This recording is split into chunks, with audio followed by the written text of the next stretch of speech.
ডিমটাকে ভেজে তুলছি, ডিমের ঝোল করব। গোটা জিরে ফোড়ন দিচ্ছি, তেজপাতা দিয়েছি, টমেটো দিয়েছি, পেঁয়াজ বাটা, রসুন বাটা, লঙ্কা বাটা, গোটা পেঁয়াজ দিয়েছি, হলুদ গুঁড়ো, আন্দাজ মতো নুন দিয়ে কষিয়ে নিচ্ছি। আলু সেদ্ধ দিয়ে দিয়েছি, রোস্টেড জিরা গুঁড়ো, জল দিয়ে দিচ্ছি।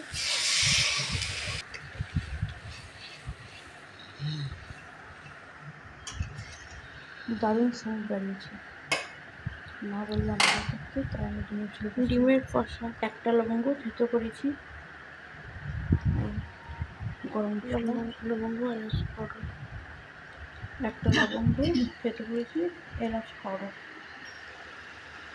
দিয়ে দিচ্ছি।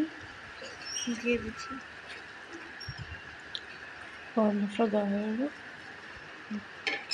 ডিমগুলো ছেড়ে দিয়েছি।